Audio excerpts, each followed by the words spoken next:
ನಮಸ್ಕಾರ ವೀಕ್ಷಕರೇ, ನಾವು ದಕ್ಷಿಣ ಕನ್ನಡ ಜಿಲ್ಲೆಯಲ್ಲಿ ಬೇರೆ ಬೇರೆ ಕ್ಯಾಂಪುಗಳನ್ನು, ಧಾರ್ಮಿಕ ಕಾರ್ಯಕ್ರಮಗಳನ್ನು ಇತ್ಯಾದಿಗಳನ್ನೆಲ್ಲ ನೋಡಿದ್ದೇವೆ. ಆದರೆ ಇವತ್ತು ನಾವು ನೋಡ್ತಾ ಇರುವಂಥದ್ದು ಒಂದು ವಿಶಿಷ್ಟವಾದಂತಹ ಆಧ್ಯಾತ್ಮಿಕ ಅನುಭೂತಿಯ ಜೊತೆಗೆ ಆಗ್ತಾ ಇರುವಂತಹ ಒಂದು ಚಿಕಿತ್ಸಾ ಮತ್ತು ತಪಾಸಣಾ ಶಿಬಿರ. ಮಾತಾ ಅಮೃತಾನಂದಮಯಿ ದೇವಿಯವರ ಅನುಗ್ರಹದೊಂದಿಗೆ ಇಂತಹ ಒಂದು ವಿಶೇಷ ಶಿಬಿರ ಮಂಗಳೂರಿನ ಬೋಳೂರಿನಲ್ಲಿ ನಡೀತಾ ಇದೆ. ಹಾಗಿದ್ರೆ ಈ ಶಿಬಿರ ಏನು? ಈ ಶಿಬಿರಕ್ಕೆ ಇಷ್ಟು ದೂರದ ಜಿಲ್ಲೆಗಳಿಂದ ಜನತೆ ಬರಬೇಕಾದರೆ ಕಾರಣಗಳೇನು? ಅಂತಹ ವಿಶೇಷತೆ ಏನಿದೆ? ಬನ್ನಿ ನೋಡೋಣ.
ನೀವು ಇಲ್ಲಿ ಬಂದಿದ್ದೀರಿ.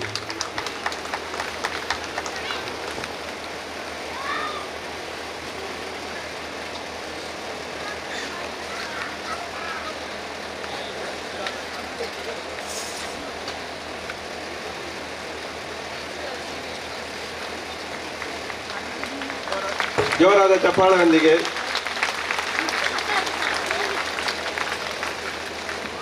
ಸಂತೋಷ. ಇಂದಿನ ಸಂತೋಷ ಅಂತ ಕೇಳಿದರೆ ನಮಗೆ ಸೇವೆ ಮಾಡುವ ಭಾಗ್ಯ ಸಿಕ್ಕಿದ್ದು ದೊಡ್ಡ ಸಂತೋಷ. ಅಮ್ಮನ ಒಂದು ದೊಡ್ಡ ಕುಟುಂಬ ಇಲ್ಲಿದೆ ಮಂಗಳೂರು, ಉಡುಪಿ, ನಮ್ಮ ಕರಾವಳಿ ಪ್ರದೇಶದಲ್ಲಿ. ಅಮ್ಮನವರು ನಮ್ಮ ಮೇಲೆ ಒಂದು ಭರವಸೆ ಕೊಟ್ಟಿದ್ದಾರೆ, ಇದು ಕಾನ್ಫಿಡೆನ್ಸ್ ಕೊಟ್ಟಿದ್ದಾರೆ. ನಮ್ಮ ಡಾಕ್ಟರ್ ಬ್ರಿಜೇಶ್ನ ಹತ್ರ ಅಮ್ಮ ಹೇಳಿದರು, ಇವರೆಲ್ಲ ತುಂಬ ಒಳ್ಳೆಯದಾಗಿ ಕಾರ್ಯಕ್ರಮವನ್ನು ಆಯೋಜನೆ ಮಾಡ್ತಾರೆ ಅಂತ. ನಾನು ಅದನ್ನು, ಅಮ್ಮ ನಮಗೆ ಕಾನ್ಫಿಡೆನ್ಸ್ ಕೊಟ್ಟರೂ ಕೂಡ ನಾನು ಅದನ್ನು ದೊಡ್ಡ ಒಂದು ಬ್ಲೆಸ್ಸಿಂಗ್ ಆಗಿ ತಿಳಿದುಕೊಳ್ತೇನೆ. ಯಾಕೆಂದರೆ ನಮ್ಮ ಅಮ್ಮನ ಮಕ್ಕಳ ಮೇಲೆ ಅಮ್ಮನಿಗೆ ಇಷ್ಟೊಂದು ಭರವಸೆ ಇದೆ, ಪ್ರೀತಿ ಇದೆ. ಹಾಗಾಗಿ ಅಮ್ಮನದ್ದು ಒಂದೇ ಒಂದು ಮಿಷನ್, ನಾವು ಇವಾಲ್ವ್ ಆಗೋದು, ನಾವು ಜೀವನದಲ್ಲಿ ನಮ್ಮ ಜೀವನವನ್ನು ಇವಾಲ್ವ್ ಮಾಡೋದಂದರೆ ಸೇವೆಯ ಮುಖಾಂತರ, ನಿಷ್ಕಳಂಕ ಮತ್ತು ನಿಸ್ವಾರ್ಥ ಪ್ರೇಮದ ಮುಖಾಂತರ ಮತ್ತು ಪ್ರಾರ್ಥನೆಯ ಮುಖಾಂತರ. ಹಾಗೆ ಈ ಮೂರು ರೀತಿಯಲ್ಲಿ ಕೂಡ ನಮ್ಮ ಅಮ್ಮನ ಕುಟುಂಬಕ್ಕೆ ಈ ಪ್ರೇರಣೆಯನ್ನು ಕೊಟ್ಟು, ಜಾಯ್ ಆಫ್ ಗಿವಿಂಗ್ ಅಂತ ಹೇಳ್ತಾರಲ್ಲ, ಕೊಡುವಾಗ ತಗೊಳ್ಳುವವರೆಗೂ ಕೂಡ ಖುಷಿ, ಆ ಸೇವೆಯ ಪ್ರಯೋಜನ ತಗೊಳ್ಳುವವರೆಗೂ ಕೂಡ ಖುಷಿ, ಕೊಡುವವರೆಗೂ ಕೂಡ ಬಹಳ ಸಂತೋಷ. ಹಾಗೆ ಇವತ್ತು ಬಂದವರೆಲ್ಲರೂ ಅತಿ ಅಗತ್ಯ ಇದ್ದ ಜನರು, ಎಲ್ಲಿಂದ ದೂರದಿಂದ ಕೂಡ ಅಮ್ಮನ ಹೆಸರನ್ನು ಕೇಳಿ ಈ ಒಂದು ಅರೇಂಜ್ಮೆಂಟ್ನನ್ನು ಗುರುತಿಸಿ ದೂರದಿಂದ ಬರುವುದನ್ನು ಮತ್ತು ನಾವು ಮಾಡಿದಂಥ ವ್ಯವಸ್ಥೆಯನ್ನು ನೋಡುವಾಗ ಭಾಳಷ್ಟು ಸಂತೋಷ ಆಗ್ತದೆ. ಇದರಲ್ಲಿ ಒಂದು ಭಗವಂತನ ಕೃಪೆ ಇದೆ ಇಂಥ ಒಂದು ಸಮ್ಮಿಲನಕ್ಕೆ ಅಂತ ನಾನು ಭಾವಿಸ್ತೇನೆ. ಮಕ್ಕಳ ಮುಖ ನೋಡುವಾಗ ನೋವಿತ್ತು, ಆದರೆ ಹಿಂದೇನಾದರೂ ಸಂತೋಷ ಮೂಡಿತ್ತಮ್ಮ? ಮುದ್ದು ಮಕ್ಕಳದ್ದು ಮತ್ತೆ ಅವರ ಜೊತೆಗೆ ಬಂದವರ ಮುಖ ನೋಡುವಾಗ ಮುಖ್ಯವಾಗಿ. ಯಾಕೆಂದರೆ ಮುದ್ದು ಮಗು ಎಲ್ಲರೂ ಮುದ್ದಾಗಿ ಇದ್ದಾರೆ ನೋಡುವಾಗ. ಸಣ್ಣ ಒಂದು 2 ತಿಂಗಳ ಮಗು ಎಲ್ಲ ಬಂದು ನಾವು ಪ್ರೊಸೀಜರ್ ಎಲ್ಲ ನಡೆಸ್ತಾ ಇದ್ದೆವು. ಆಗ ಆ ತಂದೆ ತಾಯಿಯವರ ಮುಖದಲ್ಲಿ ಬರುವಂಥ ಒಂದು, ನಮ್ಮನ್ನು ನೋಡುವಾಗ ಬರುವಂಥ ಒಂದು ಸಂತೋಷ. ಯಾಕೆಂದರೆ ಅವರಿಗೆ ನಾನು ಎಣಿಸ್ತೇನೆ, ನಾವು ಒಳ್ಳೆಯ ಒಂದು ಕಡೆಗೆ ಬಂದಿದ್ದೇವೆ, ನಮ್ಮ ಜೀವನ ಇನ್ನು ಒಳ್ಳೆಯದಾಗ್ತದೆ ಅಂಥ ಒಂದು ಅವರ ಮುಖವನ್ನು ನೋಡುವಾಗ ನನಗೆ ಹಾಗೆ ತೋರಿ ಬಂದಿತ್ತು. ನಮ್ಮ ಒಂದು ಇಲ್ಲಿಯ ಒಂದು ವಾತಾವರಣ ಕೂಡ ಹಾಗೆ ತುಂಬ ಒಳ್ಳೆಯದಾಗಿ ಆಯೋಜಿಸಿದ್ದಾರೆ. ಯಾವುದೋ ಪೂಜೆ ಪುರಸ್ಕಾರಗಳು ಮತ್ತೊಂದು ಬಹಳಷ್ಟು ಆಗ್ತಿದೆ. ಇಂತಹ ಕಾರ್ಯ ಆದಾಗ ಒಳಗಿನ ಒಂದು ಆಧ್ಯಾತ್ಮಿಕ ಅನುಭೂತಿ ಯಾವ ರೀತಿ? ನಮಗೆ ಅಮ್ಮ ಪ್ರೇ ಆ್ಯಂಡ್ ಸರ್ವ್ ಅಂತ ಹೇಳ್ತಾರೆ. ಅಮ್ಮ ಬಹಳಷ್ಟು ಅಮ್ಮನದ್ದು ಮುಖ್ಯವಾಗಿ ಬರುವಂಥ ಇದು ಅಂದರೆ ಕರ್ಮಯೋಗ, ನಿಸ್ವಾರ್ಥ ಸೇವೆ. ಅದರಲ್ಲಿ ಹಾಸ್ಪಿಟಲ್, ಇದು ಎಜುಕೇಷನ್ ಹಾಗೆಯೇ ಹೆಲ್ತ್ ಕೇರ್ ಅಮ್ಮ ಬಹಳಷ್ಟು ಬೆಲೆ ಕೊಡುವಂಥದ್ದು, ಪ್ರಾಮುಖ್ಯತೆ ಕೊಡುವಂಥದ್ದು. ಮತ್ತು ಮಂಗಳೂರಲ್ಲಿ ನಮಗೆ ಈಗ 25 ವರ್ಷದಿಂದ ನಾವು ಇಂಥದೇ ಮೆಡಿಕಲ್ ಸೇವೆ ಮಾಡ್ತಾ ಇದ್ದೇವೆ. ಬೇರೆ ಬೇರೆ ಕಡೆ ಕ್ಯಾಂಪ್ಸ್ ಮಾಡ್ತಾ ಇದ್ದೇವೆ, ಫ್ರೀ ಕ್ಲಿನಿಕ್ ಮಾಡ್ತಾ ಇದ್ದೇವೆ, ಸ್ಪೆಷಾಲಿಟಿ ಇದು ಇಂಥದೇ ಕ್ಯಾಂಪ್ಸ್ ಮಾಡ್ತಾ ಇದ್ದೇವೆ. ಇದರಲ್ಲಿ ನಮಗೆ ಯಾವತ್ತೂ ಒಂದು ಸಂತೋಷವೇ ಸಿಕ್ಕಿದೆ. ಇನ್ನಷ್ಟು ಸೇವೆ ಮಾಡುವಂಥ ಒಂದು ಉತ್ಸಾಹ ಕೂಡ, ಇಂಥ ಒಂದು ರಿಸ್ಪಾನ್ಸ್ ನೋಡುವಾಗ ನಮಗೆ ಇನ್ನಷ್ಟು ಮಾಡಬೇಕು ಅಂತ ಒಂದು ಸ್ಫೂರ್ತಿ ಕೂಡ ಸಿಗುತ್ತೆ. ಅವರ ಅಮ್ಮನವರ ಆಶೀರ್ವಾದ ನೀಡುವಂತಹ ಈ ಒಂದು ವಿಶೇಷ ಸ್ಥಳಕ್ಕೆ ಬರುವುದೇ ನನಗೆ ಒಂದು ದೊಡ್ಡ, ನನ್ನ ಪಾಲಿಗೆ ದೊಡ್ಡ ಆಶೀರ್ವಾದ, ನನ್ನ ಗೌರವ ಅಂತ ನಾನು ಅಂದ್ಕೊಂಡಿದ್ದೀನಿ. ನನಗೆ ನಿಜವಾಗ್ಲೂ ಇದರ ಮಹತ್ವ ತುಂಬಾನೇ ಗೊತ್ತಿರಲಿಲ್ಲ. ಆದರೆ ಮಕ್ಕಳಿಗೋಸ್ಕರ ಒಂದು ವಿಡಿಯೋ ಮಾಡಬೇಕಂತ ಹೇಳಿದಾಗ ನಾನು ಮಾಡಿದೆ. ಆದರೆ ಅದು ಇಷ್ಟೊಂದು ದೊಡ್ಡ ಮಟ್ಟದಲ್ಲಿ ಜನರಿಗೆ ತಲುಪ್ತದೆ ಅಂತ ನನಗೆ ಗೊತ್ತಿರಲಿಲ್ಲ. ಇದರ ಅರ್ಥ ಏನೆಂದ್ರೆ, ನಮ್ಮ ಸುತ್ತಮುತ್ತಲು ತುಂಬಾನೇ ಜನರು ಏನು ಇಂತಹ ಸೇವೆಗಾಗಿ ಕಾದು ಕೂತ್ಕೊಂಡಿದ್ದಾರೆ. ಯಾಕಂದ್ರೆ ಎಲ್ರಿಗೂ ಕೂಡ ದೊಡ್ಡ ದೊಡ್ಡ ಹಾಸ್ಪಿಟಲ್ಗೆ ಹೋಗಿ ಅಲ್ಲಿ ಟ್ರೀಟ್ಮೆಂಟ್ ಮಾಡುವಂತಹ ಸಾಮರ್ಥ್ಯ ಎಲ್ರಿಗೂ ಇಲ್ಲ. ಹಣ ಇದ್ದವರು ದೊಡ್ಡ ಹಾಸ್ಪಿಟಲ್ಗೆ ಹೋಗ್ತಾರೆ. ಆದರೆ ಇಂತಹ ಪುಣ್ಯದ ಕೆಲಸ ಮಾಡುವಂತಹ ಸಂಸ್ಥೆಯಲ್ಲಿ ಬಂದು ಸೇವೆಯನ್ನ ಪಡೆಯಲು ಅದೆಷ್ಟೋ ಜನ ಕಾದು ಕುಳಿತಿದ್ದಾರೆ. ಆದರೆ ಮಾಹಿತಿಯ ಕೊರತೆ ಇದೆ ಅಂತ ನಾನು ಅಂದುಕೊಂಡಿದ್ದೇನೆ. ನೀವೆಲ್ಲರೂ ಇಲ್ಲಿ ನಿಮ್ಮ ಮಕ್ಕಳ ಅಥವಾ ನಿಮ್ಮ ಫ್ಯಾಮಿಲಿ ಮೆಂಬರ್ಸ್ ಯಾರಾದರೂ ಇದ್ರೆ ಅವರ ಟ್ರೀಟ್ಮೆಂಟಿಗೆ ಬಂದಿದ್ದೀರಿ.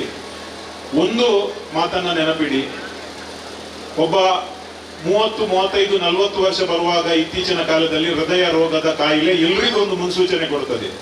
BP ಇರಲಿ, ಶುಗರ್ ಇರಲಿ, ಯಾವುದೇ ಇರಲಿ, ಅದಕ್ಕೆ ನಾವು ನಮ್ಮ ಲೈಫ್ ಸ್ಟೈಲ್ ಅನ್ನ ದೂರ್ತೇವೆ. ಆದ್ರೆ ಮಕ್ಕಳಿಗೆ ಆ ಕಾಯಿಲೆ ಬಂದ್ರೆ ನಾವು ಯಾರನ್ನು ಕೂಡ ದೂರ್ಲಿಕ್ಕೆ ಆಗುವುದಿಲ್ಲ. ಅವರಿಗೊಂದು ಒಳ್ಳೆಯ ಟ್ರೀಟ್ಮೆಂಟ್ ನೀಡಿ ಗುಣಮುಖವಾಗುವುದೆಂದು ನಾವು ಕೇವಲ ದೇವರ ಹತ್ರ ಪ್ರಾರ್ಥಿಸಬೇಕಷ್ಟೇ.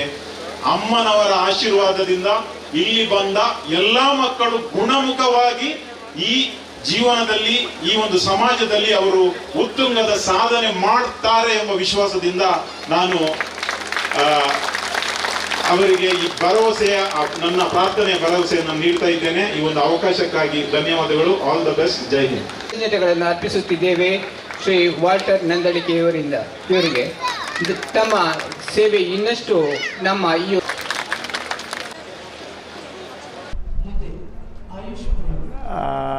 ನಾನು ಲಾರೆನ್ಸ್ ರೇಗೋ ಅಂತ ಹೆಸರು. ಇದು ಒಬ್ಬ ರೋಮನ್ ಕ್ಯಾಥಲಿಕ್ ಕ್ರಿಶ್ಚಿಯನ್ ಅಮ್ಮನ ಭಕ್ತ. ಸುಮಾರು 27 ವರ್ಷದಿಂದ ನಾನು ಅಮ್ಮನನ್ನು ಅತ್ಯಂತ ಹತ್ತಿರ ನೋಡಿ ಅವರ ಸೇವೆಗೆ, ಅಂದರೆ ಇದು ಮನುಷ್ಯನಿಗೆ ಆಗದಂತಹ ಒಂದು ವಿಶೇಷ ದೈವಿಕ ಶಕ್ತಿ. ಮತ್ತು ಅಮ್ಮನವರಿಗೆ, ಅಮ್ಮನ ಮಿಲಿಯಾಂತರ ಮಕ್ಕಳು. ಅಮ್ಮ ಅಂದರೆ ಜಗದಂಬೆ. ಒಂದು ಈ ಅಧರ್ಮದಲ್ಲಿ ಮುಂದುವರಿಯುತ್ತಾ ಹೋಗುವ ನಮ್ಮ ಈ ಭೂಲೋಕದಲ್ಲಿ ಧರ್ಮವನ್ನು ಸ್ಥಾಪಿಸಲು ಬಂದ ಅವತಾರಿಣಿ ದೇವಿಯವರು. ಇವರ ಸೇವೆ ನಮ್ಮ ಅಮೃತಪುರಿಗೆ, ಕೇರಳಕ್ಕೆ ಮಾತ್ರ ಅಲ್ಲ, ಪೂರ ದೇಶಕ್ಕೆ ಮಾತ್ರ ಅಲ್ಲ, ಭೂಲೋಕದ 200 ದೇಶಗಳಿಗೆ ಪ್ರತಿಯೊಂದು 200-200ಕ್ಕಿಂತ ಜಾಸ್ತಿ ದೇಶ ಇದ್ದರೆ ಅಲ್ಲಿ ಪ್ರತಿಯೊಂದು ಕಡೆ ಅಮ್ಮನವರ ಸೇವೆಯು ಆ ಥರ ಒಂದು ಹೋಗಬೇಕಾದ್ರೆ ಇದು ಎಂಥ ಒಂದು ಶಕ್ತಿ ಇರಬೇಕು. ನಮಗೆ ಒಂದು ಮಂಗಳೂರಿನಲ್ಲಿ ಒಂದು ಸಣ್ಣ ಕಾರ್ಯಕ್ರಮ ನಾವಾಗಿ ಮಾಡುವಾಗ ಅದು ಎಷ್ಟು ನಮಗೆ ಕಷ್ಟ ಆಗ್ತದೆ, ಅದು ನಮಗೆ ಗೊತ್ತುಂಟು. ಇದು ಭೂಲೋಕಾಂತ್ಯದಲ್ಲಿ ಒಬ್ಬ ದೇವಿಯವರು ನೋಡಲಿಕ್ಕೆ ಹೋದರೆ ಅಮ್ಮನವರು ಏನೂ ಕಲೀಲಿಲ್ಲ, 5ನೇ ಕ್ಲಾಸ್ ತನಕ ಕಲ್ತದ್ದು. ಆದರೆ ಪೂರಾ ಭೂಲೋಕದ ಎಷ್ಟೆಷ್ಟೋ ಮಹನೀಯರು, ಯುನೈಟೆಡ್ ನೇಷನ್ಸ್ನಿಂದ ಹಿಡಿದು ನಮ್ಮ ಪೋಪ್ನವರು ಪೋಪ್ನವರಿಂದ ಹಿಡಿದು ಎಷ್ಟೋ ದೇಶದ ದೊಡ್ಡ ದೊಡ್ಡ ದೇಶದ ಅಮೇರಿಕ ದೇಶ ಆಗಲಿ ದೊಡ್ಡ ದೊಡ್ಡ ದೇಶದ ಮಂತ್ರಿಗಳು, ಪ್ರಧಾನಮಂತ್ರಿಗಳು, ಪ್ರೆಸಿಡೆಂಟ್ಗಳು ಎಲ್ಲರೂ ಒಂದು ಅಮ್ಮನ ಮೇಲೆ ಇಷ್ಟೊಂದು ಯಾಕೆ ಏನು ಅಮ್ಮನದು ಒಂದೇ ಒಂದು ಪ್ರೇಮ ಮತ್ತು ಸೇವೆ. ಅಂದರೆ ಏನನ್ನೂ ಬಯಸದೆ ಶುದ್ಧ ಪ್ರೇಮ ಆ್ಯಂಡ್ ಏನನ್ನೂ ಬಯಸದೆ ಶುದ್ಧ ಸೇವೆ. ಈಗ ಇದೇ ಪ್ರೋಗ್ರಾಮ್ ನೋಡಿ 18 ವಯಸ್ಸಿನ ಮಕ್ಕಳ ಎಷ್ಟು ಇಲ್ಲಿ ಆಲ್ರೆಡಿ ಈ ಮಂಗಳೂರಿನಲ್ಲಿ ಒಂದು 550ನೇ ದಿವಸ ಬಂದಿದ್ದಾರೆ. ಅಂಥದ್ರಲ್ಲಿ 100 ಜನರಿಗೆ ಸಹ ಒಂದು ಆಪರೇಷನ್ ಮಾಡಿದ್ದಾರೆ. ಅಲ್ಲ 500ಕ್ಕೆ ಸಹ ಮಾಡ್ಬೋದಮ್ಮ. 100 ಜನರಿಗೆ ಒಬ್ಬರಿಗೊಂದು 2 ಲಕ್ಷ ಹಿಡೀರಿ, 2 ಕೋಟಿ ರೂಪಾಯಿ ಎಲ್ಲಿಂದ ಬರ್ತದೆ? ಅದೇ ಪ್ರಕಾರ ಒಂದೊಂದು ಕಡೆ ಹೋಗುವಾಗ ಅಮೇರಿಕಾದಲ್ಲಿ ಸಹ ದುರಂತಗಳು ನಡೆಯುವಾಗ ಅಮ್ಮನವರು $1 ಮಿಲಿಯನ್ ಅಂಥದ್ದೆಲ್ಲ. ಸೊ ಹೀಗೆ ಒಬ್ಬ ಇಂಡಿಯನ್ ಲೇಡಿ ಅಮೇರಿಕಾದಲ್ಲಿ ಕ್ಯಾಟ್ರಿನಾ ಅಂತ ದುರಂತ ನಡೆದಾಗ $1 ಮಿಲಿಯನ್ ನೆರವು ಕೊಡುವುದಂದರೆ ಎಷ್ಟು ಹೆಮ್ಮೆಯ ಸಂಗತಿ ನಮ್ಮ ಇಂಡಿಯನ್ಸ್ ಎಲ್ಲರಿಗೆ, ಭಕ್ತರಿಗೆ ಮಾತ್ರ ಅಲ್ಲ ಎಲ್ಲರಿಗೆ. ಸೊ ಇಂಥ ನಿರಂತರವಾದ ಅಮ್ಮನ ಸೇವೆಯ ಕೆಲಸಗಳು ನಡೀತವೆ. ನಾವು ಅಮ್ಮನಲ್ಲಿಯೇ ಪ್ರಾರ್ಥಿಸುತ್ತೇವೆ. ಇಂಥ ನಿರಂತರ ಕೆಲಸದಲ್ಲಿ ನಮಗೆ ಸಣ್ಣ ಪುಟ್ಟ ಏನಾದರೂ ಮಾಡಲಿಕ್ಕೆ ಆಗುವುದಾದರೆ ನಮ್ಮ ಅವಕಾಶದ ಪ್ರಕಾರ ನಮಗೆ ಅವರ ಅನುಗ್ರಹ, ಅವರು ದಯಪಾಲಿಸಲಿ ಅಂತ ಪ್ರಾರ್ಥಿಸುತ್ತಾ ಈ ಯೋಜನೆ ಇವತ್ತು ನಡೆಯುವ ಯೋಜನೆಗೆ ಪ್ರತ್ಯೇಕವಾಗಿ ನಾನು ಹೃದಯಾಂತರಾಳದಿಂದ ಶುಭವನ್ನು ಕೋರುತ್ತೇನೆ. ಓಂ ನಮಃ ಶಿವಾಯ. ಇವತ್ತು 0 ಏಜಿಂದ 18 ವರ್ಷ ಒಳಗಿನ ಮಕ್ಕಳಿಗೆ, ಹೃದಯ ಸಂಬಂಧಿ ಕಾಯಿಲೆ ಇರುವ ಮಕ್ಕಳಿಗೆ, ಅವರ ಕುಟುಂಬಕ್ಕೆ, ಆ ಮಕ್ಕಳ ಆರೋಗ್ಯದ ಬಗ್ಗೆ ಚಿಂತನೆ ಮಾಡುವಾಗ ಇಂಥ ಒಂದು ಅವಕಾಶ, ಅಮ್ಮನವರ ಮುಖಾಂತರ ಇದ್ದಂಥ ಒಂದು ಅವಕಾಶ ಬಂದದ್ದು ತುಂಬ ಒಳ್ಳೆಯದು. ನಮಗೆ ತುಂಬ ಹ್ಯಾಪಿ. ನಮಗೆ ಸುಮಾರು ಒಂದು 10 ದಿವಸದಿಂದ ನಾವು ಇಲ್ಲೇ ಇದರ ಬಗ್ಗೆ ಕೆಲಸ ಮಾಡ್ತಿದ್ದೇವೆ.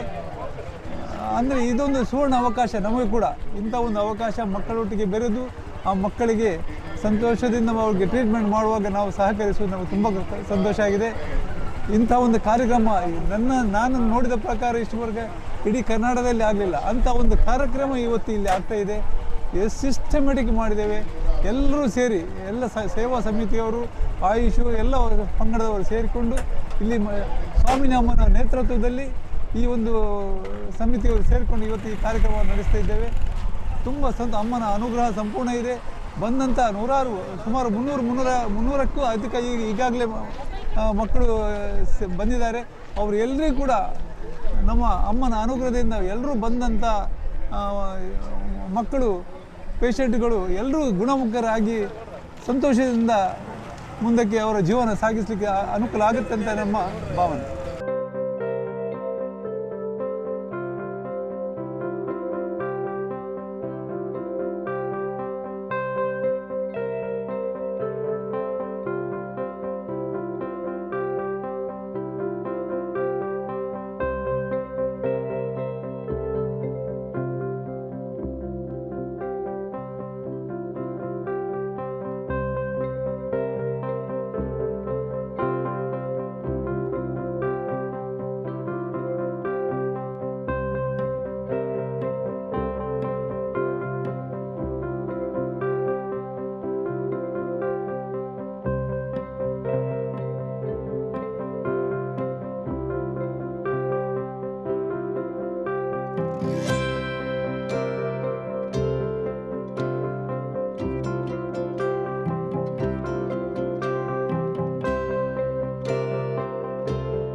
ಎಲ್ಲಿಂದ ಬಂದದಕ್ಕೆ? Sir Bidar sir. ಎಷ್ಟು ಜನ ಬಂದಿದ್ದೀರಿ? ಇಬ್ರು ಸರ್. ಹೇಗೆ ಸುದ್ದಿ ಗೊತ್ತಾಯ್ತು? ನಿಮ್ಮ ವಿಚಾರ ಹೇಗೆ ಗೊತ್ತಾಯ್ತು? ಸರ್ ಕ್ಯಾಂಪ್ ಇದೆ ಅಂತ ವಾಟ್ಸಪ್ ಮುಖಾಂತರ ಸರ್. ವಾಟ್ಸಪ್ಪಲ್ಲಿ ಗೊತ್ತಾಯ್ತು. ಹಾಂ ಸರ್. ಏನು ಮಗುವಿಗೆ ಏನು ಸಮಸ್ಯೆಗಳು ಕಾಣಿಸ್ತಾ ಇತ್ತು? ಹಾರ್ಟಿಗೆ ಹೋಲ್ ಸರ್, ಬರೀ ಜ್ವರ ಬರ್ತಿತ್ತು ಸರ್ ಅಷ್ಟೇ. ಓಕೆ, ಪದೇ ಪದೇ ಜ್ವರ ಬರ್ತದೆ? ಹಾಂ ಸರ್, ಇನ್ಫೆಕ್ಷನ್ ಆಗ್ತಿತ್ತು ಸರ್. ಬೇಗ ಇನ್ಸ್ಪೆಕ್ಷನ್? ಹಾಂ ಸರ್. ಬೇರೆ ಹಾಸ್ಪಿಟಲ್ ತೋರಿಸುವಾಗ ಏನಂದ್ರು? ಬೇರೆ ಹಾಸ್ಪಿಟಲ್ ತೋರಿಸೋಕೆ ಏನಂದ್ರು? ಸರ್ ಏನಂದಿಲ್ಲ ಸರ್, 3 ತಿಂಗಳಿಗೆ ಒಂದ್ಸಲ 6 ತಿಂಗಳಿಗೆ ಒಂದ್ಸಲ ಬಂದು ಚೆಕಪ್ ಮಾಡ್ಕೊಂಡು ಹೋಗೋದ್ರಿ ಸರ್. ಇಲ್ಲಿಗೆ ಟೆಸ್ಟ್ ಆಯಿತು, ಇನ್ನು ಆಗಬೇಕು? ಆಯ್ತು ಸರ್. ನಮಸ್ಕಾರ. ಇಲ್ಲಿ ಅಮೃತ ವಿದ್ಯಾಲಯದಲ್ಲಿ 18 ವರ್ಷಕ್ಕಿಂತ ಕೆಳಗಿನ ಮಕ್ಕಳ ಹೃದಯ ಸಂಬಂಧಿ ರೋಗಗಳ ವೈದ್ಯಕೀಯ ಕ್ಯಾಂಪ್ ಒಂದು ನಡೀತಾ ಇದೆ. ಇಲ್ಲಿ ಬಂದು ನೋಡುವಾಗ ತುಂಬ ಜನ ಬಂದಿದ್ದಾರೆ. ನನಗೆ ಕಾಣ್ತದೆ ಸುತ್ತಮುತ್ತಲಿನ ಜಿಲ್ಲೆಗಳಿಂದಲೂ ಕೂಡ ಜನರು ಬಂದಿರ್ಬೋದು. ತುಂಬ ಜನ ಸಣ್ಣ ಪ್ರಾಯದ ರೋಗಿಗಳು ಕೂಡ ತುಂಬ ಇದ್ದಾರೆ. ಒಂದು ರೀತಿಯಲ್ಲಿ ನೋಡದಿದ್ದರೆ ಈ ಸಣ್ಣ ಪ್ರಾಯದಿಂದಲೇ ಬರುವಂಥ ಕಾಯಿಲೆಗಳು ತುಂಬ ಹೆಚ್ಚಾಗುತ್ತಿವೆ ಅಂತ ನನಗೆ ಕಾಣ್ತದೆ. ಇದಕ್ಕೆ ಹಲವಾರು ಕಾರಣ ಇರ್ಬೋದು. ಒಂದು ಕಾರಣ ನಮ್ಮ ಜೀವನ ಶೈಲಿ ಇದೆ. ಈಗ ಜೀವನ ಶೈಲಿಯ ಕಾಯಿಲೆಗಳಂತ ನಾವು ಹೇಳ್ತಾ ಇದ್ದೇವಲ್ಲ, ಲೈಫ್ ಸ್ಟೈಲ್ ಡಿಸೀಸಸ್, ಇದು ಸಣ್ಣ ಮಕ್ಕಳಲ್ಲಿ ಕೂಡ ಬರ್ತದೆ. ಜೀವನ ಶೈಲಿ ಅಂತ ಹೇಳಿದ್ರೆ ಅದು ನಮ್ಮ ಅಭ್ಯಾಸಗಳಾಗಿರ್ಬೋದು, ನಮ್ಮ ಆಹಾರ ಪದ್ಧತಿಗಳಾಗಿರ್ಬೋದು, ಅಥವಾ ವ್ಯಾಯಾಮದ ಕೊರತೆ, ನಿದ್ರೆ ಕೊರತೆ, ಈಗ ಹಲವಾರು ಕಾರಣಗಳಿಂದಾಗಿ ಜೀವನ ಶೈಲಿಯ ಕಾಯಿಲೆಗಳು ಬರ್ತವೆ. ಹಿರಿಯರಲ್ಲಿ ಕೂಡ ಬರ್ತದೆ ಸಕ್ಕರೆ ಕಾಯಿಲೆ, BP ಕಾಯಿಲೆ, ಹೃದಯ ಸಂಬಂಧಿ ರೋಗಗಳು, ಅಧಿಕ ಕೊಲೆಸ್ಟ್ರಾಲ್ನ ಕಾಯಿಲೆಗಳು, ಅದರಿಂದಾಗಿ ಬರುವಂಥ ಕಾಯಿಲೆಗಳು, ಹೃದಯ ಸಂಬಂಧಿ ಈ ಥರ ತುಂಬ ಕಾಯಿಲೆಗಳು ಬರ್ತವೆ. ಈ ಹಿರಿಯರಲ್ಲಿ ಇದು ಬಂದಾಗ, ಉದಾಹರಣೆಗೆ ತಂದೆ ಅಥವಾ ತಾಯಿಯಲ್ಲಿ ಸಕ್ಕರೆ ಕಾಯಿಲೆ ಇದ್ದರೆ, ಅಧಿಕ ರಕ್ತದೊತ್ತಡ ಕಾಯಿಲೆ ಇದ್ದರೆ ಅದು ಮಕ್ಕಳನ್ನು ಕೂಡ ಬಾಧಿಸ್ತದೆ. ಈಗ ಗರ್ಭದಲ್ಲಿರುವಾಗಲೇ ತಾಯಿಯ ಆರೋಗ್ಯ ತುಂಬ ಮುಖ್ಯ ಮಗುವಿನ ಆರೋಗ್ಯಕ್ಕೂ. ತಾಯಿಯ ಆರೋಗ್ಯ ಚೆನ್ನಾಗಿದ್ರೇ ಮಗುವಿನ ಆರೋಗ್ಯ ಚೆನ್ನಾಗೋದು. ಈ ತಾಯಿಯ ಆರೋಗ್ಯವೇ ಚೆನ್ನಾಗಿರದಿದ್ದರೆ, ಉದಾಹರಣೆಗೆ ಅವರಿಗೆ ರಕ್ತದ ಕೊರತೆ ಉಂಟು, ಅಥವಾ ಕೆಲವು ತಾಯಿಯಂದರಲ್ಲಿ ಕೆಲವು ಅಭ್ಯಾಸಗಳು ಇರ್ತವೆ, ಅಂದರೆ ಅದು ಧೂಮಪಾನ ಆಗಿರ್ಬೋದು, ಮದ್ಯಪಾನ ಆಗಿರ್ಬೋದು. ನಮ್ಮ ದೇಶದಲ್ಲಂತೂ ಅಷ್ಟು ಜಾಸ್ತಿ ಇಲ್ಲ, ಆದರೂ ಕೂಡ ಈಗ ಅದರ ನೋಡಿದರೆ ಸ್ವಲ್ಪ ಜಾಸ್ತಿ ಆಗ್ತಾ ಉಂಟು. ಈಗ ಟ್ರೆಂಡ್ ಬಂದಿದೆ, ಪಾಶ್ಚಾತ್ಯ ದೇಶ ಇರುವಾಗೆ ಸ್ವಲ್ಪ ಟ್ರೆಂಡ್ ಬಂದಿದೆ. ಇದರಿಂದಾಗಿ ಕೂಡ ಸಣ್ಣ ಮಕ್ಕಳಲ್ಲೇ ಈ ಥರ ಕಾಯಿಲೆಗಳು, ಹೃದಯ ಸಂಬಂಧಿ ಕಾಯಿಲೆಗಳಾಗಿರ್ಬೋದು, ಅಥವಾ ಮತ್ತೆ ನಂತರ ಕ್ಯಾನ್ಸರ್ ಥರದ ಕಾಯಿಲೆಗಳೆಲ್ಲ ಬರೋದೆಲ್ಲ ತುಂಬ ಜಾಸ್ತಿ ಆಗ್ತಾ ಉಂಟು. ಇದನ್ನು ನಾವು ಕಡಿಮೆ ಮಾಡಬೇಕಾದ್ರೆ ನಮ್ಮ ಜೀವನ ಶೈಲಿಯಲ್ಲೇ ನಾವು ಬದಲಾವಣೆ ಮಾಡಬೇಕಾಗಿದೆ. ಈಗಿನ ಆಹಾರ ಪದಾರ್ಥಗಳು ನೋಡಿದರೆ ಅದರಲ್ಲಿ ಈಗ ವಿಷಕಾರಿಯಾದ ತುಂಬ ವಸ್ತುಗಳಿವೆ. ಅದು ಕಲಬೆರಕೆದಾಗಿರ್ಬೋದು, ಅಥವಾ ಅದಕ್ಕೆ ಬಣ್ಣ ಬೆರೆಸೋದಾಗಿರ್ಬೋದು, ಅಥವಾ ಅದರಲ್ಲಿ ಪ್ರಿಸರ್ವೇಟಿವ್ಸ್ ಆ್ಯಡ್ ಮಾಡುವುದಾಗಿರ್ಬೋದು. ಇದರಿಂದಾಗಿ ನಮಗೆ ಗೊತ್ತಾಗೋದಿಲ್ಲ, ಆದರೆ ಸ್ವಲ್ಪ ಸಮಯದ ನಂತರ ಇದೇ ಹಲವಾರು ತೀವ್ರ ಥರದ ಕಾಯಿಲೆಗಳಿಗೆ ಕಾರಣವಾಗಿ ಬರ್ತದೆ. ಕ್ಯಾನ್ಸರ್ ಒಂದು ಅದರಲ್ಲಿ ತುಂಬ ಸಾಮಾನ್ಯ. ಈಗಲೇ ಹೇಳ್ತಾರೆ ನಮ್ಮ ಕರುಳಿನ ಕ್ಯಾನ್ಸರಿಗೆ ಮುಖ್ಯ ಕಾರಣ ನಮ್ಮ ಆಹಾರ ಪದಾರ್ಥ ಐತೆ ಅಂತೇಳಿ. ಅದೇ ರೀತಿ ಧೂಮಪಾನ ಅಥವಾ ಆಲ್ಕೋಹಾಲ್ ಕೂಡ ತುಂಬ ಕಾಯಿಲೆಗಳಿಗೆ ಕಾರಣವಾಗಿ ಬರ್ತಾ ಉಂಟು. ಅದರಿಂದ ನಾವು ಎಚ್ಚೆತ್ತುಕೊಂಡು ನಮ್ಮ ಜೀವನ ಶೈಲಿಯನ್ನು ಬದಲಾವಣೆ ಮಾಡಬೇಕಾಗಿದೆ. ಅದು ಒಳ್ಳೆಯ ಆಹಾರ ಆಗಿರ್ಬೋದು, ವ್ಯಾಯಾಮದ ಬಗ್ಗೆ ಕೂಡ ನಾವು ಜಾಗ್ರತೆ ಮಾಡಬೇಕು. ಅದೇ ರೀತಿ ಧೂಮಪಾನ ಮತ್ತು ಮದ್ಯಪಾನ ಇಂಥ ಚಟಗಳಿಂದ ದೂರ ಇರುವುದು. ಮತ್ತು ತುಂಬ ಈಗ ಟೆನ್ಷನ್ ಕೂಡ ಇಲ್ಲ, ಮಾನಸಿಕವಾಗಿ ತುಂಬ ಜನರಿಗಿದೆ. ಅದನ್ನು ಕೂಡ ಕಡಿಮೆ ಮಾಡುವಂಥ ಬೇರೆ ಬೇರೆ ಮಾರ್ಗೋಪಾಯಗಳಿವೆ. ಅವನ್ನೆಲ್ಲ ಅನಿಸೋದ್ರಿಂದಾಗಿ ನಮ್ಮ ಆರೋಗ್ಯ ಒಳ್ಳೆಯದಾಗ್ಬೋದು ಅಂತ ನನಗೆ ಕಾಣ್ತದೆ. ಹೆರಿಡಿಟರಿಯಾಗಿ ಕೂಡ ಹಲವಾರು ಕಾಯಿಲೆಗಳು ಬರ್ತವೆ. ಈಗ ಪರ್ಟಿಕ್ಯುಲರ್ ಆಗಿ ಈಗ ಬಂದಿರುವಂಥ ಕಾಯಿಲೆ, ಮಕ್ಕಳ ಹೃದಯ ಕಾಯಿಲೆ. ಹೌದು, ಕೆಲವು ಹೃದಯದ ಕಾಯಿಲೆಗಳು ಕೂಡ ವಂಶ ಪಾರಂಪರ್ಯವಾಗಿ ಕೂಡ ಬರೋದು ಉಂಟು. ಅದನ್ನು ಕೂಡ ನಾವು ಸಣ್ಣದರಲ್ಲೇ ಪತ್ತೆ ಹಚ್ಚಿದರೆ, ಚಿಕ್ಕ ಮಗುವಿನಲ್ಲೇ ಪತ್ತೆ ಹಚ್ಚಿದರೆ, ಈಗ ಎಲ್ಲ ನಮ್ಮ ವೈದ್ಯಕೀಯ ಕ್ಷೇತ್ರದಲ್ಲಿ ತುಂಬ ಶೀಘ್ರ ಥರದ ಬೆಳವಣಿಗೆ ಆಗಿದೆ. ಅದರಿಂದಾಗಿ ಸಣ್ಣ ಪ್ರಾಯದಲ್ಲೇ ಪತ್ತೆ ಹಚ್ಚಿದರೆ ಅದರ ಮ್ಯಾನೇಜ್ಮೆಂಟ್ ತುಂಬ ಒಳ್ಳೆಯದಾಗ್ತದೆ. ಅವರಿಗೆ ಸಾಧಾರಣ ಎಲ್ಲರ ಹಾಗೆ ಜೀವನ ನಡೆಸಲಿಕ್ಕೆ ಸೇರುತ್ತಲ್ಲ. ತುಂಬ ಲೇಟಾಗಿ ನಾವು ಅದು ಡಯಾಗ್ನೋಸ್ ಮಾಡಿದರೆ ಅದರ ಪರಿಣಾಮ ಆಗಿರ್ತದೆ. ಮತ್ತು ಅದು ಎಷ್ಟು ಮಟ್ಟಿಗೆ ಅದು ಫಲಪ್ರದ ಅಂತ ಹೇಳಲಿಕ್ಕೆ ಆಗೋದಿಲ್ಲ. ಎಷ್ಟು ಬೇಗ ನಾವು ಡಯಾಗ್ನೋಸ್ ಮಾಡ್ತೇವೋ ಅಷ್ಟು ಬೇಗ ಒಳ್ಳೆಯದು. ಕೆಲವು ಮಕ್ಕಳಿಗೆಲ್ಲ ಶಸ್ತ್ರಚಿಕಿತ್ಸೆ ಅಗತ್ಯ ಬೇಕಾಗಿ ಬರ್ಬೋದು. ಈಗ ತುಂಬ ಸಣ್ಣ ಮಕ್ಕಳಲ್ಲಿ ಕೂಡ ಶಸ್ತ್ರಚಿಕಿತ್ಸೆ ಮಾಡ್ತೇವೆ. ಈಗ ಎಷ್ಟರ ಮಟ್ಟಿಗೆ ಅಂತ ಹೇಳಿದ್ರೆ ಕೆಲವು ಕಡೆಗಳಲ್ಲಿ ಮಗು ಹುಟ್ಟುವುದಕ್ಕೆ ಮೊದಲೇ ಶಸ್ತ್ರಕ್ರಿಯೆ ಕೂಡ ಮಾಡ್ತೇವೆ, ಮಗು ಹೊಟ್ಟೆಯಲ್ಲಿರುವಾಗಲೇ. ಸೊ ಎಷ್ಟು ಸಣ್ಣ ಪ್ರಾಯದಲ್ಲೇ ಮಾಡ್ತೇವೋ ಅಷ್ಟು ಒಳ್ಳೆಯದು. ನಿಮ್ಮ ಹೆಸರು ಮತ್ತು ಹುದ್ದೆ ಸರ್? ನಾನು ಡಾಕ್ಟರ್ ಸತೀಶ್ ರಾವ್, KS ಹೆಗಡೆ ಆಸ್ಪತ್ರೆಯಲ್ಲಿ ದೇರ್ಲಕಟ್ಟೆ ಅಲ್ಲಿ ಮನೋವೈದ್ಯಕೀಯ ವಿಭಾಗದಲ್ಲಿ ಪ್ರೊಫೆಸರ್ ಆಗಿ ಕೆಲಸ ಮಾಡ್ತಾ ಇದ್ದೇನೆ.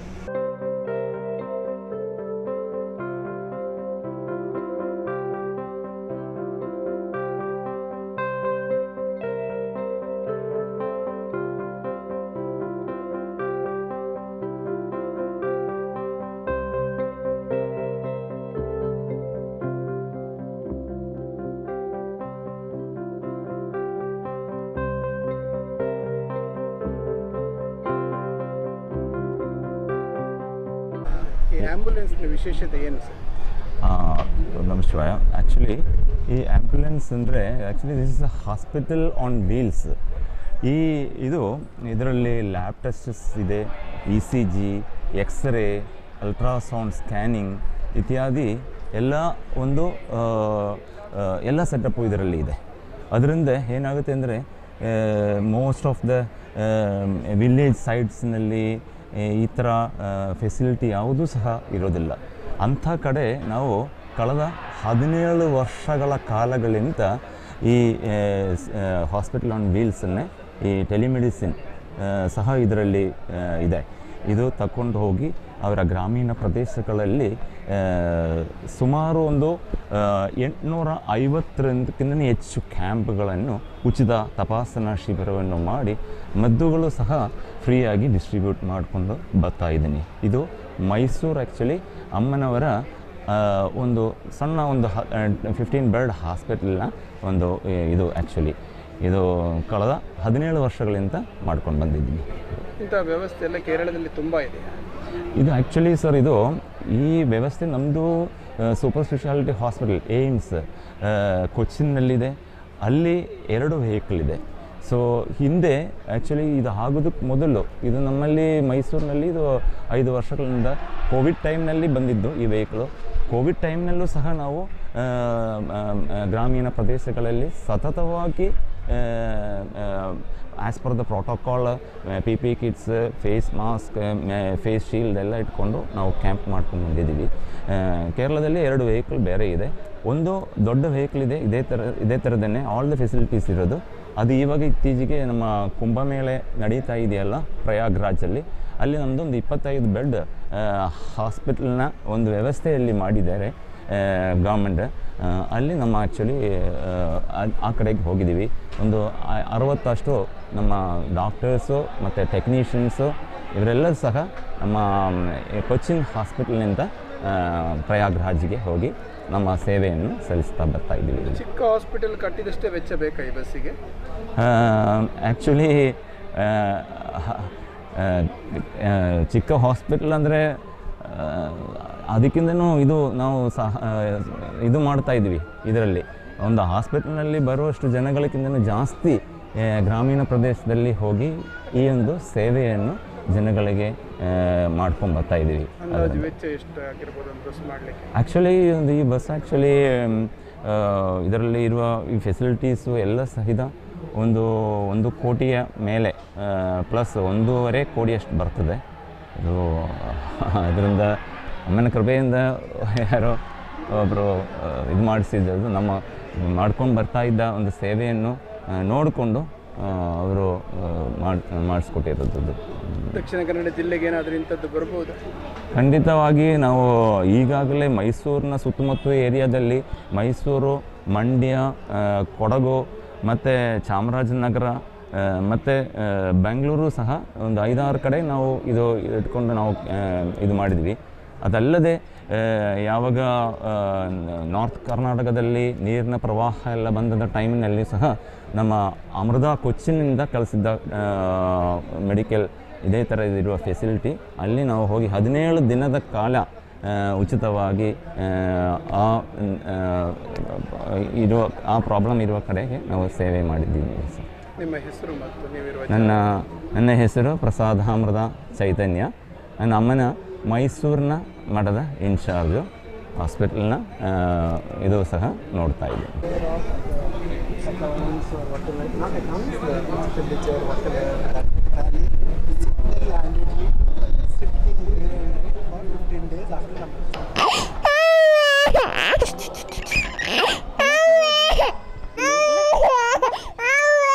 ಬರ್ತಾರೆ